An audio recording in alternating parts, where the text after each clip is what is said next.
Good evening, brothers and sisters. भाई और बहनों आपको गुड इवनिंग।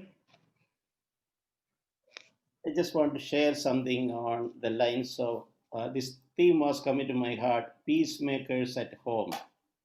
और आज मैं जिस बारे में बाँटना चाहता था, एक बात बार-बार मेरे मन में आ रही थी, वो था घर में हम मेल-मिलाप करने वाले होने चाहिए। So I was remembering the story of Jonah. और मुझे योना की कहानी याद आ रही थी। Jonah disobeyed God and started going to Tarshish instead of Nineveh. योना जो नबी था, उसने परमेश्वर की आज्ञा नहीं मानकर निनवे जाने के बजाय वो तार्शिश जाने लगा And he boarded a ship. और वो एक जहाज में चढ़ा। As Jonah was in that ship, God sent a storm. और जब योना उस जहाज में था, वहाँ एक बड़ी आंधी आई। So the ship crew tried their best to navigate the ship through the storm, but nothing worked. और जो लोग जहाज को चलाने वाले थे, उन्होंने बहुत कोशिश की कि उस जहाज को वो सीधी तरीके से ले जाए, पर किसी भी काम से बात नहीं बनी। But finally, Jonah admitted that I am the cause of this storm. पर आखिरी में योना ने कहा, ये जो आंधी आई है, ये मेरे वजह से है। Because of my reason, you are all suffering. मेरे वजह से आप सबों के जीवन में ये दुख और पीड़ा आ रही है। So he owned up that responsibility of that storm.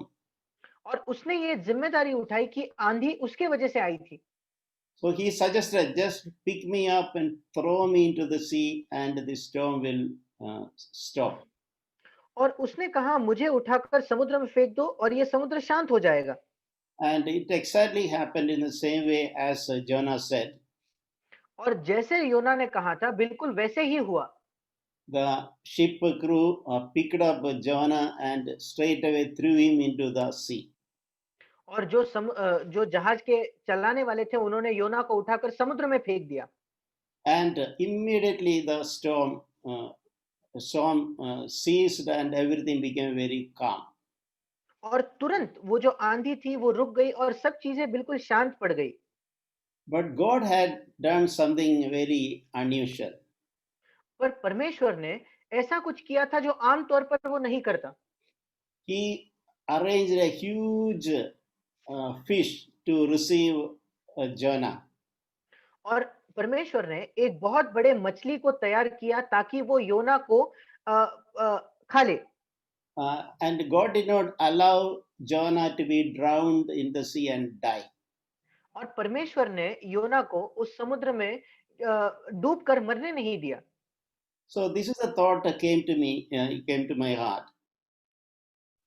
और ये विचार मेरे मन में आया, Whenever we own up a responsibility, God honor us. जब कभी हम अपने गलती के लिए जिम्मेदारी उठाते हैं, परमेश्वर हमारा आदर करता है। God will support us when we take up responsibility for our mistakes. हमारे गलतियों की जब हम जिम्मेदारी उठाते हैं, हम कहते हैं कि ये मेरी गलती थी, तब परमेश्वर हमेशा हमें आधार देता है, हमारी सहायता करता है। God loves people who, instead of blaming others, I am the cause of this trouble, who take responsibility. God loves such people. परमेश्वर ऐसे लोगों से प्रेम करता है जो दूसरों पर दोष लगाने के बजाय ये कहेंगे कि प्रभु मैं जिम्मेदार हूं, मेरे वजह से ये समस्या खड़ी हुई है। ऐसे लोगों से परमेश्वर प्रेम करता है। So that is a great lesson we can learn and we can apply in our home as well. और ये एक बहुत महत्वपूर्ण पाठ है जिसको हम सीख सकते हैं और जिसको हम अपने घरों में लागू कर सकते हैं।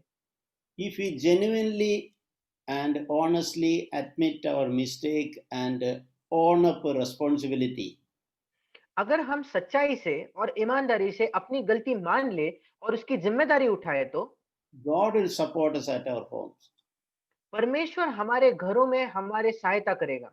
Just like God saved Jonah and did not allow him to be destroyed, in unusual way God protected. The same way God will support us. जिस प्रकार परमेश्वर ने योना को बचाया, सहायता की, वैसे ही ऐसे हम अपेक्षा नहीं करेंगे ऐसे रास्ते से परमेश्वर हमें सहयोग करेगा। So we should not shy away from owning responsibility for our genuine mistakes we have happened to us. और जो कोई गलतियां हमने की है, हमें उनकी जिम्मेदारी उठाने से दूर नहीं भागना है। We know the story of Adam and Eve हम आदम और हवा की कहानी भी जानते हैं। when God questioned them, "Did you really eat the fruit which I had forbidden that you should not eat?" जब परमेश्वर ने उनसे प्रश्न किया, जिस फल को खाने के विषय में मैंने तुमको मना किया था, क्या तुमने उसको खाया है? So what did the man reply? What did Adam reply? फिर आदम ने उसको क्या जवाब दिया? He said, "It is you who gave this woman this Eve to me." और आदम कहता है, ये तूने जो मुझे अपनी पत्नी दी है। So first of all, he is blaming God और सबसे पहले तो वो परमेश्वर को दोष लगा रहा है, for giving him a wife. क्योंकि परमेश्वर ने उसको एक पत्नी दी थी। And the second thing is he is saying, "She gave me this fruit and therefore I ate." और दूसरा तो वो कहता है, उसने मुझे ये वृक्ष का फल दिया और फिर मैंने खाया। So he just trying to wash away his hands. और वो अपने हाथ धोने की कोशिश कर रहा है। He is not owning up the responsibility. वो खुद की गलती की जिम्मेदारी नहीं ले रहा। God intended man to be the head of the family, the leader of the family. परमेश्वर ने ये पहले से पूर्व निर्धारित किया था कि मनुष्य जो है, पुरुष जो है, वो अपने परिवार का शिरोमणि बने या सिर बने। When his wife Eve was talking to the devil, he silently watched it and he did not help or interfere. जब उसकी पत्नी हवा जो शैतान से बात कर रही थी, ये चुपचाप वहां खड़े रह के देखते रहा, उसने मदद नहीं की और वो उसने बीच में टोका तक नहीं। And finally, he is blaming God, saying that it is you who gave this wife.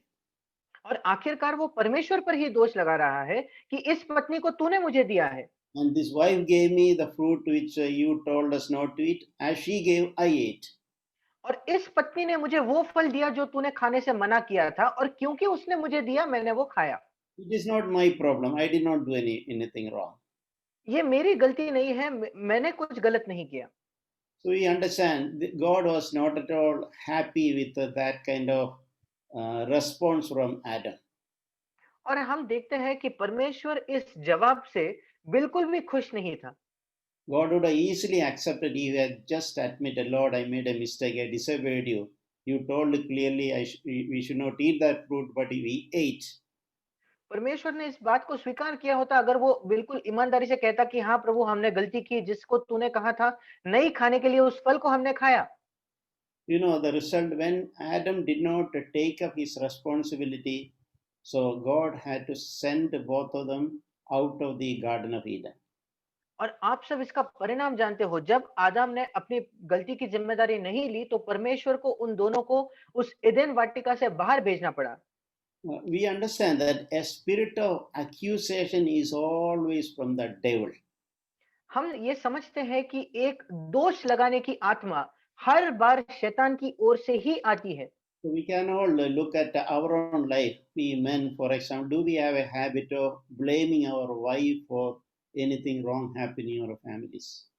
और हम सब अपने ही जीवन को परख कर देख सकते हैं, हम पुरुष विशेष करके, क्या हमें कोई भी चीज जो गलत होती है तब हमें अपने पत्नियों को दोष देने की आदत है क्या? When children disobey or there's a shortage of money or some problem happen, do we have the habit of blaming our wives? जब बच्चे हमारी बात नहीं मानते, जब पैसे की कमी होती है, जब कोई भी गड़बड़ या समस्या होती है, क्या हमें ये आदत है कि हम अपने पत्नी को दोष लगाते हैं? Or on the other hand, do wives have a habit of all whatever happened, problem is always with the husband?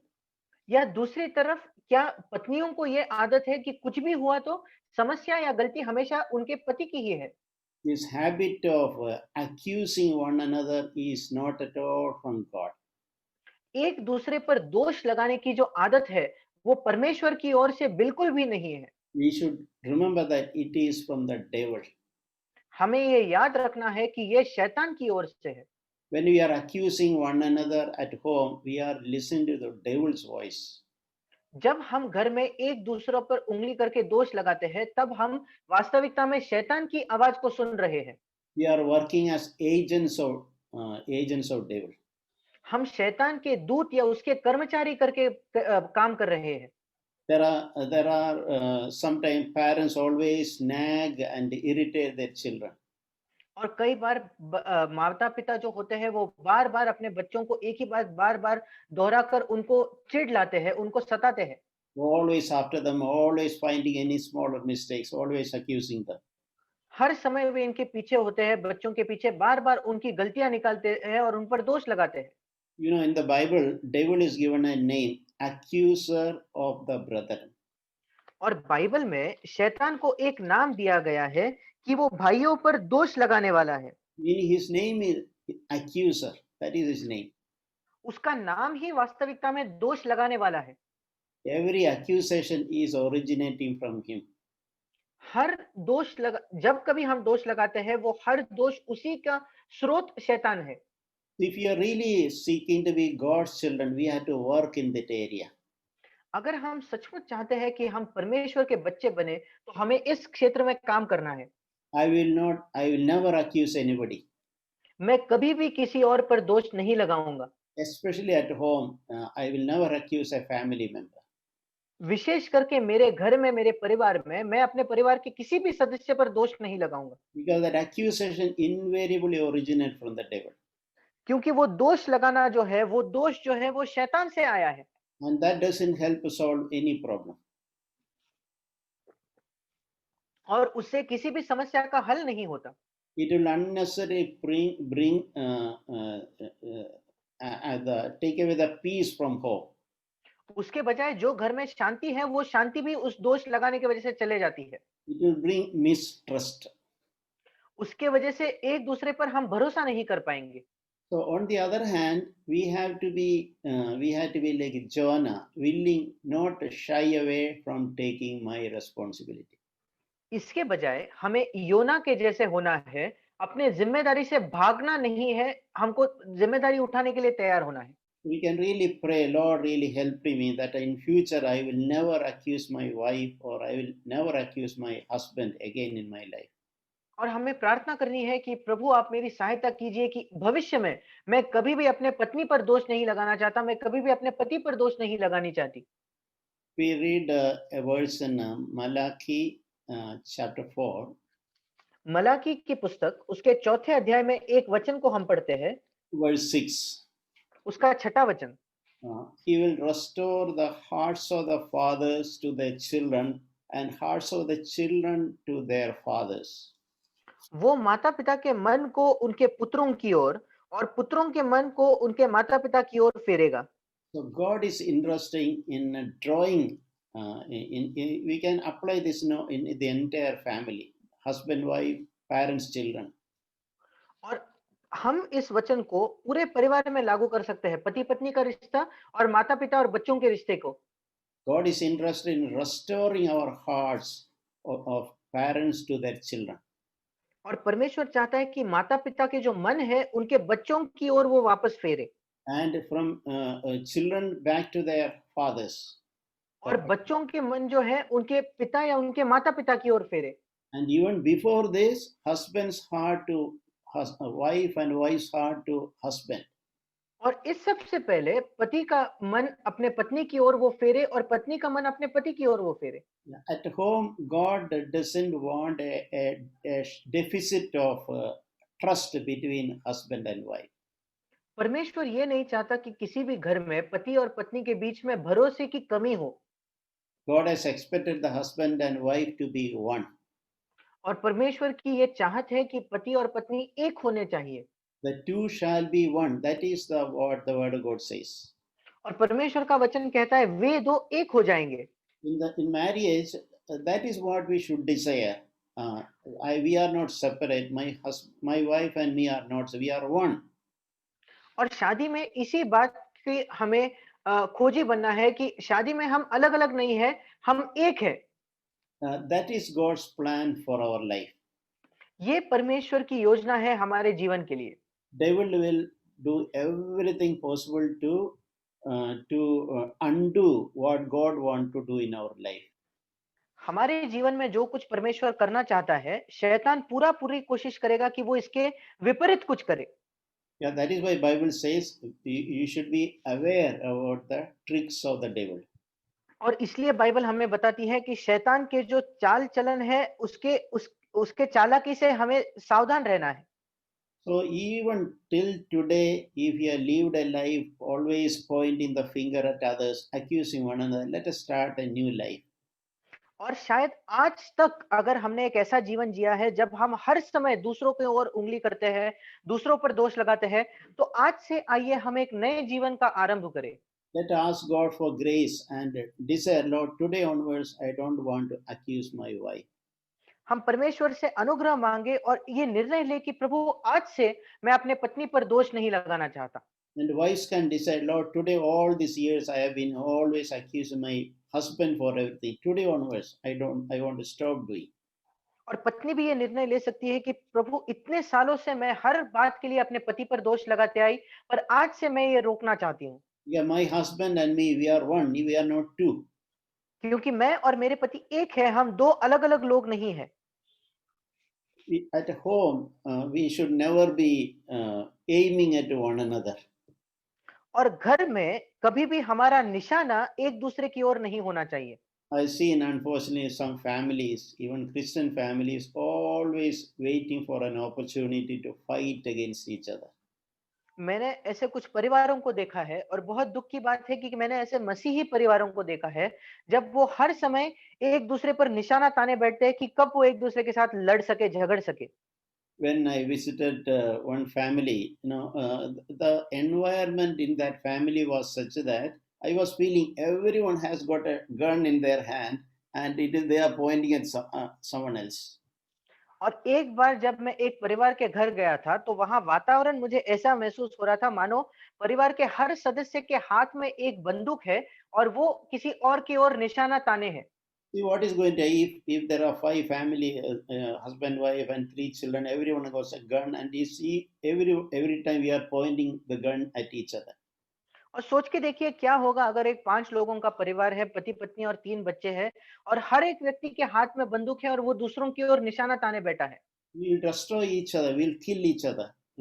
Ultimately, अगर ऐसा हुआ तो थोड़े समय के बाद हम एक दूसरों का नाश कर देंगे।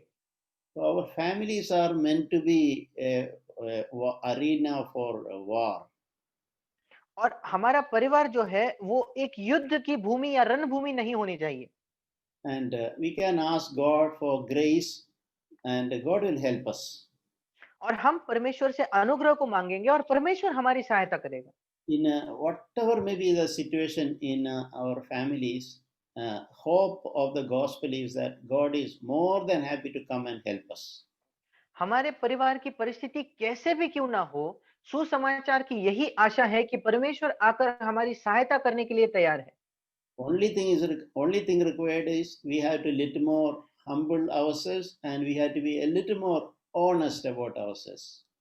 एक ही बात की जरूरत है कि हमें और थोड़ा नम्र होना है अपने आप के लिए और हमें अपने आप के बारे में और ईमानदार होना है। This thought was coming very strongly to my heart that we should not have regrets in in our heart about the way we lived. और एक विचार जो बार-बार मेरे मन में आ रहा था, हम जिस प्रकार जीते आए हैं उसके वजह से हमें कोई मन में पछतावा नहीं होना चाहिए। Uh, we should not regret later the way we treated our wives and children and husbands. हमें बाद में इस बात का पछतावा नहीं होना चाहिए कि हमने अपने पत्नी से, अपने बच्चों से और अपने पति से कैसा व्यवहार किया है। When God has preserved everybody is around us, this is a time to live a happy, joyful life, helping one another, cooperating with one another, instead of accusing one another. जब परमेश्वर ने हमारे परिवारजनों को सुरक्षित रखा है और हम एक साथ हैं, तो आज ये समय है कि हम एक दूसरे को समझ लें, एक दूसरे की सहायता करें और सहयोग करें। On the other hand, if we are just waiting to find fault of our spouses and children, it is not going to help anyway. इसके बजाय अगर हम सिर्फ इसी बात के लिए तत्पर है कि हम अपने पत्नी के या पति के और बच्चों के दोष गलतियां ढूंढकर दोष लगाए तो इससे कोई सहायता नहीं होगी। It is very easy to find faults of our wives. अपने पत्नी के दोष निकालना बहुत ही आसान है and it is very easy to find the faults of our husbands. और अपने पति का दोष निकालना, दोष ढूंढना बहुत आसान है And it is also very easy to find the faults of our children. और हमारे बच्चों की क्या गलतियां हैं, या दोष है, ये ढूंढना बहुत आसान है। But fault finding doesn't help. पर सिर्फ दोष ढूंढ कर कुछ फायदा नहीं। And we had to help each other. We had to intercede one another for one another. हमें एक दूसरों की सहायता करनी है और हमें एक दूसरे के लिए मध्यस्थी की प्रार्थना करनी है। In Second Timothy chapter 3, there is something written about what would happen in the end times. दूसरा तिमुथियुस उसके तीसरे अध्याय में एक आखिरी दिनों में क्या होगा इसका वर्णन है There's a word used, irreconcilable. और वहां एक शब्द का प्रयोग किया गया है, क्षमा रहित, या एक दूसरे को क्षमा करने के लिए तैयार ही नहीं होना। Right. So there is we resist giving forgiveness and receiving forgiveness. इसका मतलब ये है कि लोगों को क्षमा करना और लोगों से क्षमा प्राप्त करने से हम दूर भागते हैं या हम नहीं चाहते। We are not showing interest to reconcile and settle things.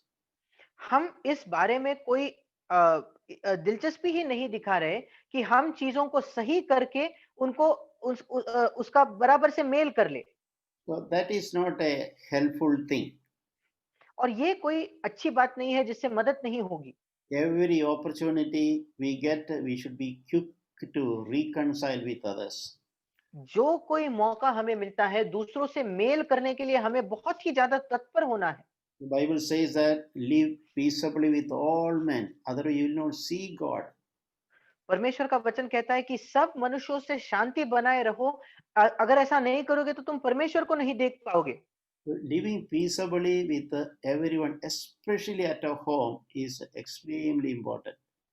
और सब लोगों के साथ शांति बनाए रख के जीना और विशेष करके घर में ऐसा जीना ये बहुत ज्यादा जरूरी है। It is very easy to hurt somebody by saying some unnecessary words. ऐसे शब्दों का प्रयोग करके जिनकी कोई जरूरत नहीं, ऐसे शब्दों का प्रयोग करके किसी को चोट पहुंचाना बहुत ही आसान है। It is like if somebody has a wound, we add some salt into it. ये इस प्रकार है कि अगर किसी को कोई चोट है तो हम उसमें और नमक लगा रहे हैं। Already there is a wound and there is a hurt, and on the top of that, if you put salt, it will only aggravate the wound. It will only give more trouble. पहले से ही वहां चोट है, अगर उस पर भी आप नमक छिड़कोगे तो वो और चोट बढ़ जाएगी और समस्या बढ़ेगी। So this is a very thing we have to be very careful at our homes. और ये एक बात है जिसके विषय में हमें घर पे बहुत ही ज्यादा सचेत रहना है। As husbands, we should never ever put salt on the wounds of our wives. हम जो पति हैं हमें कभी भी अपने पत्नियों के जख्म पर नमक नहीं छिड़कना है। And in the same way, a wife should never ever put salt on the wound and pain of the husband. और पत्नी को भी उसी प्रकार अपने पति की जो जख्म है या जो चोट है उस पर नमक नहीं डालना है। If there is a wound, what we should apply a balm or a medicine. अगर किसी को चोट आई है तो उसे हमें क्या करना है, वहां हमें बाम लगाना है या कोई दवाई लगानी है। Maybe a word of encouragement. Don't worry, I am there to support you. शायद हम एक प्रोत्साहन का शब्द इस्तेमाल कर सकते हैं कि चिंता मत करो, मैं हूं तुम्हारी सहायता करने के लिए, So that that wound is healed. जिससे करके वो जो चोट है वो ठीक हो जाए। If a husband will not apply medicine on the wound of the wife, who else will do it? अगर पत्नी की चोट पर पति ही मलहम नहीं लगाएगा तो दूसरा और कौन ये करेगा। And in the same way, the other way, if a husband is in some problem and wife will not say a word or comforting word, who else can do it? और उसी प्रकार अगर पति किसी कठिन परिस्थिति में है और पत्नी उसको अगर प्रोत्साहित नहीं करेगी तो दूसरा कौन करेगा। So family is a place where God gives a lot of opportunity to accept one another and encourage one another and support one another. और परिवार एक ऐसी जगह है जहां परमेश्वर हमें कई मौके देते हैं ताकि हम एक दूसरों का स्वीकार करें, एक दूसरों को प्रोत्साहित करें। as so far none of us are perfect, there will be every day there will be a lot of opportunities to do those good things. और क्योंकि हम में से कोई भी अब तक सिद्ध नहीं है, हमें हर दिन बहुत सारी मौके मिलेंगे ये सब करने के लिए। So that is how we can build a progressively a good Christian family. और इस प्रकार से हम बढ़ते और बढ़ते एक स्वरूप में एक मसीही परिवार का निर्माण कर पाएँगे। Maybe I heard the help I would have shared also something which helped me is family is like a garden. और एक बात शायद मैंने पहले भी बाँटी है जिसने मेरी सहायता की, परिवार एक बगीचे के समान है। A garden will not uh, come into existence overnight. एक बगीचा एक रात में नहीं खड़ा होता। People will have to work, tend for remove the weeds, add fertilizer, water. That is how garden will be progressively developed. लोगों को काम करना पड़ता है, उसकी मेहनत करनी पड़ती है, वहाँ पौधे लगाकर पानी देना पड़ता है, उसके बाद ही वो बगीचा आता है। If you see any good garden where a lot of good flowers, which you like to look at, a lot of good fruits are there, somebody had really worked hard behind it. अगर आप कभी भी एक बगी पौधे बहुत सुंदर फूल है, तो किसी व्यक्ति ने उस बगीचे के पीछे बहुत कठिन परिश्रम किए हैं। So in the same way, our families can be beautiful, beautiful families, and God wants us to be. Our families like a house built on a mountain. और हम परमेश्वर भी चाहता है कि हमारा परिवार एक सुंदर परिवार हो और एक ऐसा परिवार हो जो एक पहाड़ पर बनाया गया है। That will bring comfort and encouragement to other families. अगर ऐसा हुआ तो फिर हमारा परिवार के द्वारा दूसरों परिवारों को सांत्वना और प्रोत्साहन प्राप्त होगा। But a lot of labor is thought is required behind it. पर इसके पीछे बहुत ज्यादा मेहनत इसकी आवश्यकता है। Matthew chapter 5 9 we read, "Blessed are the peacemakers, for they shall be called sons of God." मत्ती रचित सुसमाचार उसके 5वें अध्याय के 9 वचन में हम पढ़ते हैं, धन्य है वे जो मेल कराने वाले हैं, क्योंकि वे परमेश्वर के पुत्र कहलाएंगे। So we can ask in our family, who is the person who bring who is the peacemaker at home? और हम भी ये प्रश्न अपने आप से पूछ सकते हैं कि हमारे परिवार में मेल करने वाला, शांति बनाए रखने वाला कौन है? In which there can be a good healthy competition between the husband and wife. और इस क्षेत्र में पति और पत्नी के बीच में एक अच्छी स्पर्धा की आत्मा हो सकती है And also the children, और बच्चों में भी। a competition to be a peacemaker at home. और ये स्पर्धा कैसी है कि घर में कौन पहले मेल कराने वाला है। So that is a blessed thing to do. Blessed are the peacemakers. और ये बहुत ही एक धन्य बात है करने के लिए, क्योंकि यहाँ लिखा है धन्य है वे जो मेल कराने वाले हैं। And it says that they are the sons of God. और ऐसा लिखा है कि वे परमेश्वर के पुत्र हैं। We can all, in a nice way, compete with one another to be the sons of God, representing God. हम सब एक दूसरों के साथ ये प्रतिस्पर्धा कर सकते हैं कि हम परमेश्वर के बच्चे हो और परमेश्वर का प्रतिनिधि बने। Yeah, that is a tremendous responsibility God has placed on all of us to bring peace to the family. और ये एक बहुत बड़ी जिम्मेदारी है जो परमेश्वर ने हम सबों के कंधों पर रखी है कि हम परिवार में शांति लाए। There is a one important reason is when there is no peace in the family, it will be the children who will suffer most. और एक बहुत महत्व का कारण ये है कि अगर परिवार में शांति ना हो तो सबसे ज्यादा नुकसान, सबसे ज्यादा तकलीफ बच्चों को होती है। I've seen in families where there is a lack of peace, children they gasp for oxygen, they struggle, they get confused what is happening between papa and mommy. और मैंने देखा है कि जिन परिवारों में शांति की कमी होती है, शांति का अभाव होता है, वहां के बच्चे मानो वो वो हवा के लिए तड़प रहे हैं, क्योंकि वो समझ नहीं पाते कि पापा और मम्मी के बीच में क्या हो रहा है। So that's a responsibility on the parents और ये for home to be a place of peace. माता पिता की जिम्मेदारी है कि उनका घर एक शांति का घर बने रहे। Some years before, I remember God was speaking to me very personally from a verse. Isaiah chapter 58. और कुछ सालों पहले मुझे याद आता है कि परमेश्वर बहुत ही व्यक्तिगत तौर पर मुझे एक वचन से बात कर रहा था, वो है यशायाह नबी की पुस्तक उसके 58 अध्याय में That is verse 12. और उसका 12 वचन। It says that you will rebuild the ancient ruins. और यहाँ लिखा है कि बहुत काल के उजड़े हुए स्थानों को तू फिर बसाएगा।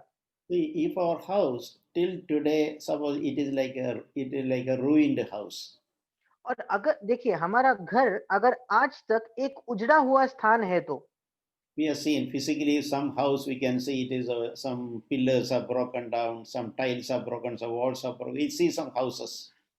और हम सब ने ऐसे घर देखे हैं जहाँ वहाँ के जो खंबे हैं वो टूट गए हैं, कोई दीवार गिर गई है, हम सब ने ऐसे घर देखे हैं। It is getting destroyed in the process of destruction. और वो घर अगर उसको छोड़ दिया तो अभी जल्दी ही वो उसका नाश होने वाला है। So our house may not be, we may be living in a good house, but what is the environment in the house? शायद हम एक अच्छे घर में जीते हैं पर उस घर का वातावरण कैसा है? Is it everything in the way of destruction?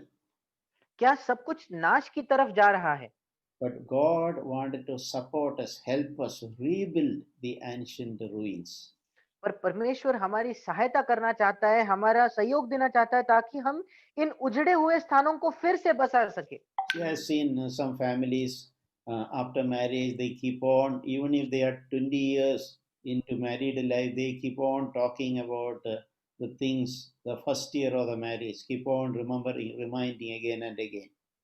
और मैंने ऐसे विवाहित जोड़ों को देखा है कि उनके शादी को 20 साल क्यों ना हो जाए, उसके बाद भी वो शुरुआत में जो बातें हुई है, बार-बार एक दूसरे को याद दिलाते रहते हैं। 20 years before you told me, because therefore I was hurt. 20 साल पहले तुमने मुझसे ये कहा था, उस बात की मुझे बहुत बड़ी चोट लगी थी। And we remain in that past ruins, ancient ruins. और इन पुराने खंडरों में, उजड़े हुए स्थानों में ही हम रहते हैं। It is a very, very bad habit to remind old sins, old stories.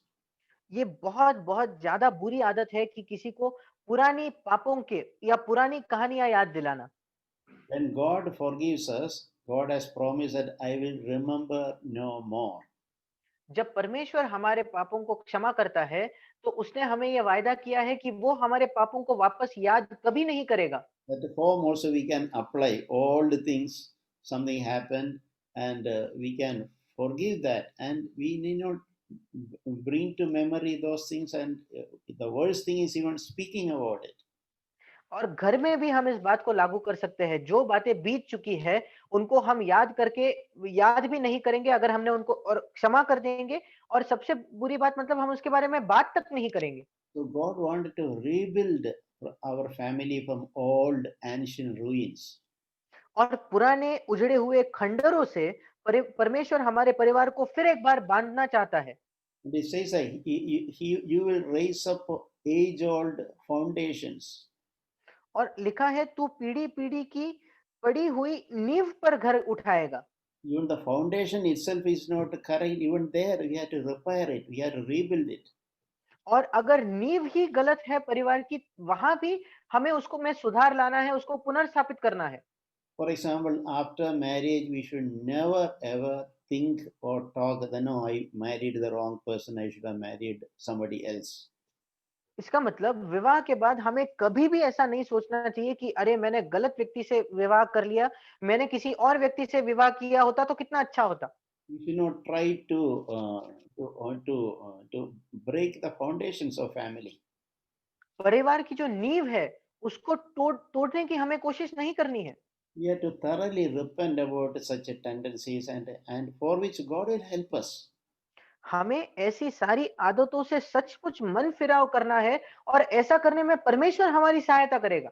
And the best thing which the Lord was speaking to me is that you shall be called the repairer of the breach. और सबसे उत्तम बात जो परमेश्वर मुझे कह रहा था उसी वचन में लिखा है, तेरा नाम टूटे हुए बाड़े का सुधारक कहलाएगा। When I read and meditated on it, it brought a great joy to my heart. When the Lord was speaking to me, say, I want you to be a repairer, not a demolisher. और मुझे जब ये बात को मैंने परमेश्वर से सुना, जब परमेश्वर ने उससे कहा, इससे बहुत ज़्यादा प्रोत्साहन और सांत्वना प्राप्त किया कि परमेश्वर कह रहा था, मैं चाहता हूँ कि तू सुधारक बने, तोड़ने वाला ना बने। So at home, I should always do this work of repairing, never demolishing. घर में मुझे हर समय बाँधने का काम करना है, तोड़ने का नहीं। I should not be a cause of the problem. I should be the person who bring a solution to the problem. समस्या का कारण मैं नहीं होना चाहिए, इसके बजाय समस्या का समाधान करने वाला व्यक्ति मुझे होना है। That's a wonderful thing we can all receive from the Lord, that ministry of repairing. और ये एक अद्भुत बात है, हम सब इसको परमेश्वर से प्राप्त कर सकते हैं, सुधारने की सेवकाई। If relationship is broken, it is strained, make an extra effort to repair it. अगर कोई संबंध टूटा है, उसमें खिंचाव है, तो हम ज़्यादा उसमें मेहनत कर सकते हैं उसको सुधारने के लिए। Never think that it is my problem. It is let that person take. If I have the responsibility, I will take the initiative to repair that breach. हमें ऐसा कभी नहीं सोचना चाहिए कि मेरी समस्या है, उस व्यक्ति को आकर सुधारने दो। मुझे ये कोशिश करनी है कि मैं जाकर उसको सुधारूँ। And the verse is concluding, the you will be restorer of the street in which to dwell. और उस वचन के अंत में लिखा है, रहने के लिए जो मार्ग है, उसको ठीक करने वाला तू बनेगा। What is singing? So we can all work so that our house, our home is a blessed place to live. और मैं सोच रहा था कि हम ये कोशिश कर सकते हैं, प्रार्थना कर सकते हैं कि हमारा घर एक आशीषित जगह हो जहाँ हम जी पाएँ। It is a place of peace for the children. वो बच्चों के लिए एक शांति का घर बना रहे। After the school, children love to go back to the home. School के बाद बच्चों को घर जाना बहुत ही पसंद है। Uh, so our home environment should be like that. Children love to come back to our home. और हमारे घर का वातावरण ऐसा होना चाहिए कि बच्चे खुश होते हैं घर आने के लिए। So that is a place of welcoming, and there's a place where peace dwells. वो क्योंकि एक ऐसी जगह है जहाँ हर समय उनका स्वागत है और एक ऐसी जगह है जहाँ शांति बनी रहती है। I know some children, they don't want to go back to their home because always they quarrel, always there's fight. There is no peace in the home. It's better to roam around somewhere instead of going to my home. मैं ऐसे बच्चों को जानता हूँ जो अपने ही घर में जाना पसंद नहीं करते क्योंकि वो जब कभी घर जाए वहां झगड़ा होते रहता है, कोई खींचातानी होते रहती है और वो सोचते हैं बाहर कहीं घूमना बेहतर है मेरे घर जाने से। But our home, we have a responsibility to change a place where peace dwells. और हमारे घर में हमारी ये जिम्मेदारी है कि हम अपने आप को बदले ताकि वो एक घर ऐसा हो जहाँ शांति रहती है। I just want to close by sharing one verse from one of the Psalms. और अंत में भजन संहिता से एक वचन को बांटकर मैं समाप्त करना चाहता हूँ। It's Psalm 118, verse 15. वो है भजन उसका 118 और उसका 15 वचन। The sound of joyful shouting and salvation in the tents of the righteous. धर्मियों के तंबुओं में जय जयकार और उद्धार का ध्वनि हो रही है। Yeah, it is speaking about the tent of the righteous, means you can say house of the righteous. और यहाँ धर्मियों के तंबू के विषय में या धर्मियों के घर के विषय में कहा गया है। Or a house of a godly family. या एक ईश्वरीय परिवार के विषय में लिखा गया है। So what are the sound coming from there? और वहां से क्या हमको ध्वनि सुनाई देती है? What is the sound which the children can hear and the neighbors can hear? और ऐसे घर से बच्चों को क्या सुनाई देता है या जो आस पड़ोस में रहते हैं उनको क्या सुनाई देता है? It's a sound of joyful shouting. और वहां आनंद से जय जयकार की आवाज उनको सुनाई देती है। There is a laughter, there is a joyful environment. और वहां हंसी है और वहां खुशी का एक माहौल है। A lot of sound is coming, but it is a sound of joyful shouting. हाँ, वहां बहुत ज्यादा आवाज आ रही है बट वो खुशी की आवाज है। It is not a shout of arguing with each other, accusing one another. और वहाँ एक दूसरे से झगड़ा करने के लिए, दोष लगाने के लिए कोई आवाज नहीं आ रहा। So it is what our neighbors are hearing from our home.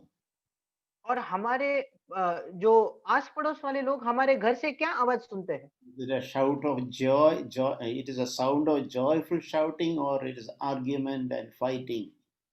वो आनंद या जय जयकार की एक आवाज है, या एक दूसरे को शिकायत करके और झगड़ा लड़ने झगड़ने की आवाज है? Yeah, forget about the neighbors. How about our own children? What environment is there in our home? और आस पड़ोस वालों को छोड़ दो, हमारे बच्चों के बारे में सोचो, उनके लिए कैसा वातावरण है घर में? It is parents' responsibility to bring a joyful environment to our families. ये माता पिता की जिम्मेदारी है कि अपने परिवार में एक आनंद का माहौल वो लाने पाए।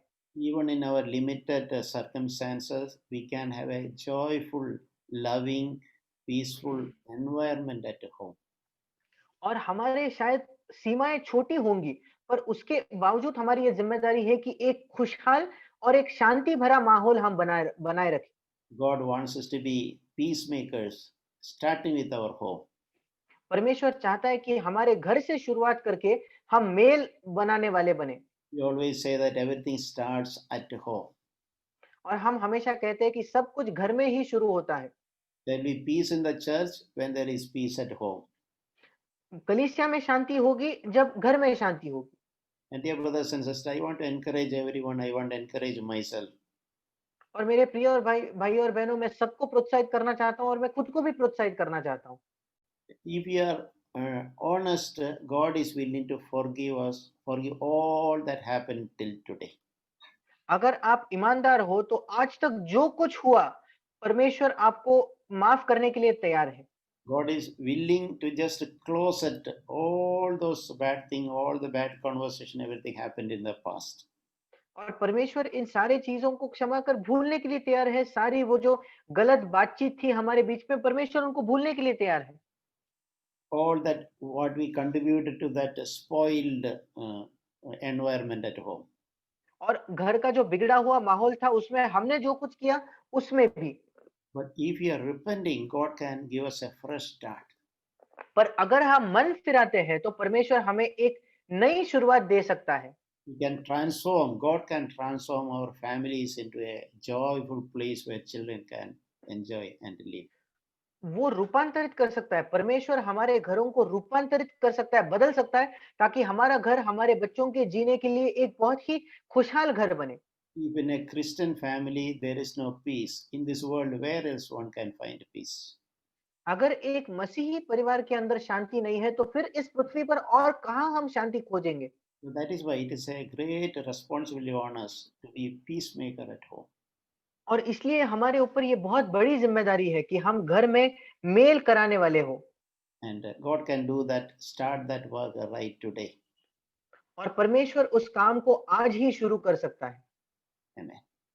आमीन।